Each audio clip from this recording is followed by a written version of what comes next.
Olá, meu irmão, minha irmã, graça e paz do Senhor Jesus Cristo. Deus possa nos abençoar nesse dia de maneira pontual, profunda, plena. E um dia especial para os pais. Eu gostaria de me dirigir através deste vídeo e da breve meditação que trarei a você, homem de Deus, servo do Senhor, que foi agraciado com a bênção dos filhos, heranças de Deus para a sua vida. Muitos já têm seus filhos adultos, outros em fase juvenil, adolescentes, bebezinhos. Há um ditado bem antigo que diz que filhos criados produzem trabalho dobrado. Eu gostaria de fazer menção à fala de um psiquiatra que em um determinado jornal, certa feita, disse assim: o pai do passado era autoritário, o do presente é uma figura decorativa e o do futuro não existirá. Eu vejo essa frase de uma forma preocupante, porque ela vai tentar, através de um falso silogismo, influenciar a mentalidade da geração atual, particularmente, e podemos até abrir esse leque, da presente era, onde homens e mulheres têm sido alvo a todo momento e alvo constante de ataques no que diz respeito à desconstrução daquilo que se apresenta como modelo nuclear de família, ou aquilo que seria o ideal para uma família. Um homem e uma mulher juntos formando uma família e através da união desse casal, a construção da mesma através da sua prole. Mas o que me chama a atenção não é apenas a frase de um homem fazendo aí análise no seu tempo, ou tentando sugestionar a forma com que a comunidade ou a população deva então agir. Eu gostaria de ler um texto bíblico. E este sim não me preocupa, ele é estarrecedor, e eu gostaria que você colocasse comigo suas barbas de molho. Você, papai, está me ouvindo aí? Abra sua Bíblia comigo, lá em Ezequiel capítulo 14, nós vamos ler alguns versículos, a partir do verso 12, e nós vamos fazer aí uma percepção. E por isso que eu disse que é algo aterrador, que você tem que avaliar comigo. Observe que o texto de Ezequiel 14, verso 12, diz para mim e para você: veio ainda a minha palavra do Senhor, dizendo: filho do homem, quando uma terra pecar contra mim, cometendo graves transgressões, estenderei a minha mão contra ela, e tornarei instável o sustento do pão, e enviarei contra ela fome, e eliminarei dela homens e animais. Ainda que estivessem no meio dela estes 3 homens, Noé, Daniel e Jó, eles, pela sua justiça, salvariam apenas a sua própria vida, diz o Senhor Deus. Se eu fizer passar pela terra bestas feras, e elas a assolarem, que fique assolada, e ninguém possa passar por ela por causa das feras. Tão certo como eu vivo, diz o Senhor Deus, ainda que esses 3 homens estivessem no meio dela, não salvariam nem os seus filhos, nem as suas filhas. Só eles seriam salvos, e a terra seria assolada. Ou se eu fizer vir a espada sobre essa terra e disser: espada, passe pela terra, e eu eliminar dela homens e animais. Tão certo como eu vivo, diz o Senhor. Tão certo como eu vivo, diz o Senhor. Ainda que esses 3 homens estivessem no meio dela, não salvariam nem os seus filhos, nem as suas filhas. Só eles seriam salvos. Ou se eu enviar a peste sobre a terra, e derramar o meu furor sobre ela com sangue, para eliminar dela homens e animais. Tão certo como eu vivo, diz o Senhor Deus, ainda que Noé, Daniel e Jó estivessem no meio dela, não salvariam nem a seu filho, nem a sua filha, pela sua justiça, salvariam apenas a sua própria vida, porque assim diz o Senhor. Esse texto, como eu estou dizendo para vocês, ele chama minha atenção por ser aterrador. Quando nós lemos o texto, nós percebemos que o profeta recebe uma mensagem e ela principia-se através de um enunciado, de uma fórmula profética. Assim diz o Senhor, ou veio a minha palavra do Senhor. E o ciclo de mensagem ele é fechado da mesma sorte, usando como que um parêntese para concluir uma sentença afirmando, assim diz o Senhor. E nós percebemos dentro do texto pelo menos 3 vezes as repetições acerca das pessoas de Daniel, de Noé e de Jó. E os nomes de ambos os indivíduos falam por si mesmos. As suas biografias, para você e para mim que conhecemos as Sagradas Escrituras, elas são retumbantes. Nós sabemos quem foi Noé, nós sabemos quem foi Jó e nós sabemos quem foi Daniel. Ora, por que o Senhor, através de Jeremias ou de Ezequiel, está dizendo para nós que esses 3 homens conseguiriam apenas salvar a si mesmos e não seus filhos? Isso me causa espanto, e repito, por ser aterrador, quando eu olho para uma frase como aquele lá no início, sobre alguns dizerem que chegaria um tempo onde o pai do passado, que era uma pessoa extremamente austera, dura, rígida, autoritária, existiu, e depois no presente o pai é uma figura proforme, decorativa, e chegaria um futuro onde esse pai não existiria.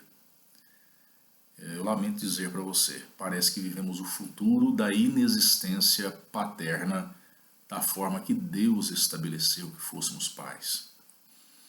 Mais do que nunca, nós como homens precisamos assumir a postura de homens e entender que Deus, quando nos condiciona a cuidar de uma herdade que Ele nos confiou, nós precisamos não ser extremamente autoritários, apenas objetos decorativos ou algo inexistente que não vai fazer falta para ninguém. Nós precisamos ser modelos, homens de Deus, que venham trazer aos nossos filhos as aspirações necessárias para se tornarem adultos, de sorte que o nome de Deus através deles seja glorificado e exaltado.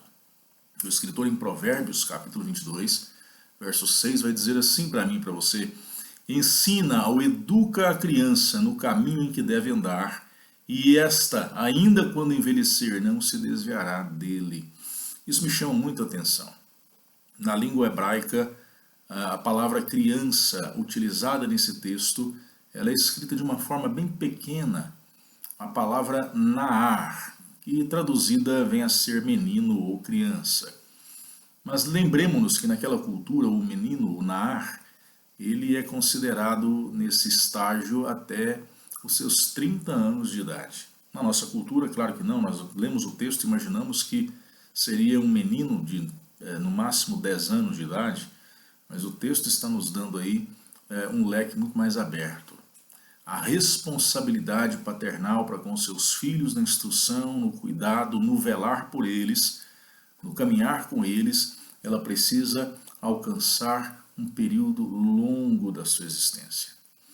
Quiçá que enquanto filhos forem, naturalmente o serão, enquanto vida tiverem, eles precisam aprender a ouvir a voz dos seus pais e delas filtrarem, retirarem, absorverem conceitos e conselhos profundos que vão amalgamar um caráter cristão genuíno para a glória de Deus. Essa é a sua função, essa é a minha função. Nós somos feitos sacerdotes do nosso lar. A ideia de instrução nesse texto, ela é pontual e nós precisamos atentar para isso.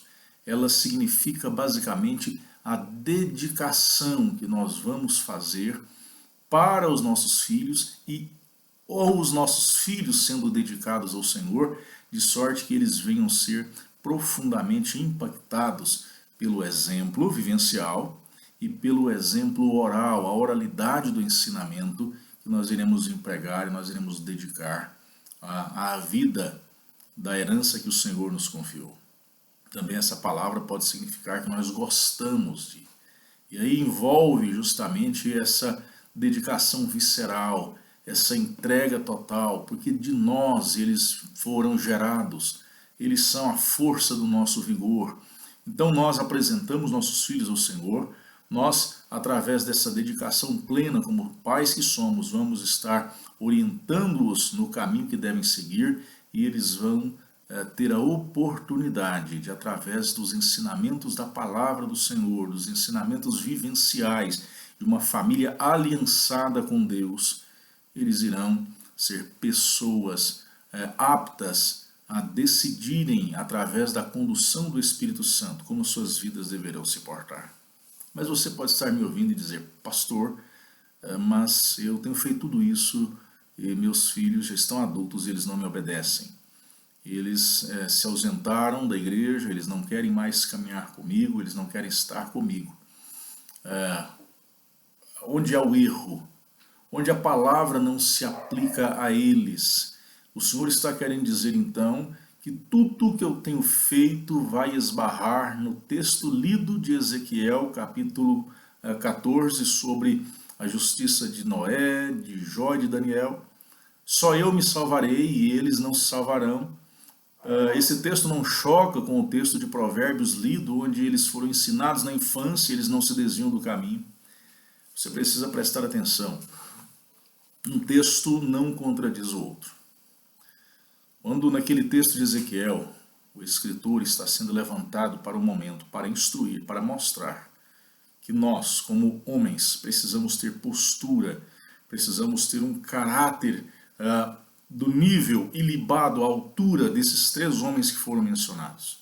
Deus não vai requerer de mim e de você, como homens dele, como homens de Deus, menos do que ele está mencionando através do caráter de Noé, de Jó e de Daniel.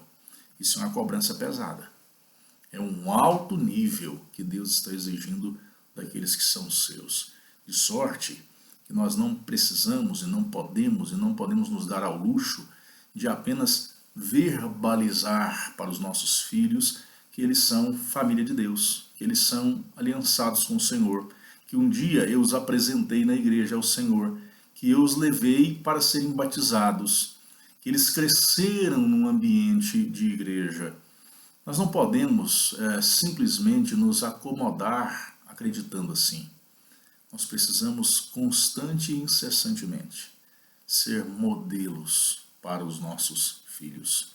Jó capítulo 1, verso 5 diz assim: sucedia, pois, que decorrido o turno de dias de seus banquetes, os filhos de Jó, Jó enviava e os santificava, e se levantava de madrugada e oferecia holocausto segundo o número de todos eles, porque dizia Jó, porventura pecaram os meus filhos e amaldiçoaram a Deus no seu coração?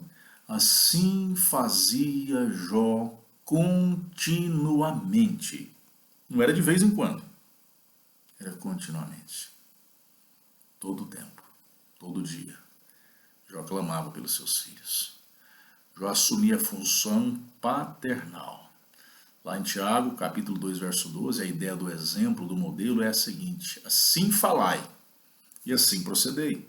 Fale e faça. Você tem que viver a ortodoxia da fé, mas você tem que viver a ortopraxia da fé. Você tem que falar para os seus filhos que eles devem ser homens, mulheres justas, honestas, verdadeiras, testemunhar em Cristo, mas você deve ser o mesmo. Meus filhos, vocês devem dar primazia às coisas de Deus, vocês devem desejar primeiramente estar na presença de Deus.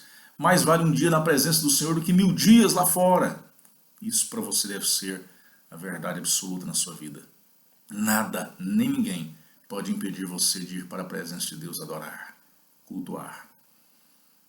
Se eles verem isso em você, eles vão crescer e se tornar homens e mulheres que serão apaixonados pelo Senhor, porque viram o modelo, viram o exemplo. Nós somos chamados para isso. Comemorar um dia dos pais simplesmente porque somos genitores, comemorar um dia dos pais simplesmente porque fomos viris ou férteis a ponto de termos filhos, isso é banal. Muitos são inférteis, mas adotaram filhos de outros e são pais fabulosos, porque doam a sua vida, dedicam a sua vida. O maior exemplo de um pai que adota filhos rebeldes é o eterno Deus, personificado naquela parábola de Lucas 15 do filho pródigo que absteve-se da presença do pai porque quis conhecer todos os prazeres e deleites mundanos. Mas aquele pai nunca deixou de observar o horizonte e aguardar o retorno desse filho para os seus braços. E quando assim se deu, ele fez uma festa, um grande banquete, deu honras a esse filho e fez com que ele assumisse um lugar que ele próprio não queria assumir. Seja esse pai, seja dedicado. Para tanto, então, eu gostaria agora de dizer para você: parabéns, papai. Feliz Dia dos Pais, nesse 9 de agosto, segundo domingo desse mês do ano de 2020, um mês e de um ano muito atípico para nós. Mas eu gostaria da mesma sorte de parabenizá-lo. Se você está seguindo rigorosamente os critérios bíblicos para ser um pai segundo o coração de Deus. Vamos orar? Generoso Deus, eu te louvo nesse momento e te agradeço pela vida dos teus filhos, pedindo então, Pai amado, que o Senhor possa levantar homens valorosos, vigorosos, prontos para servir, prontos para testemunhar, prontos para levar sua família a um nível de aliançamento nada menor, nada inferior ao nível de aliançamento que tinham para contigo Noé, Jó e Daniel. Que nós sejamos dedicados ao Senhor, íntegros, fiéis, prontos para adorá-lo, prontos para servi-lo. Assim nós oramos. Meu querido irmão, nesse momento, que o amor de Deus nosso Pai, que as consolações do Espírito Santo e que a graça do Senhor Jesus seja sobre sua vida, desde agora e sempre. Amém. Graças a Deus. Sinta-se nesse instante abraçado, que Deus possa abençoá-lo, abençoar sua casa, sua esposa, seus filhos, tudo que está à sua volta, seja visitado pela bênção e a prosperidade do Senhor. Forte abraço, Deus o abençoe.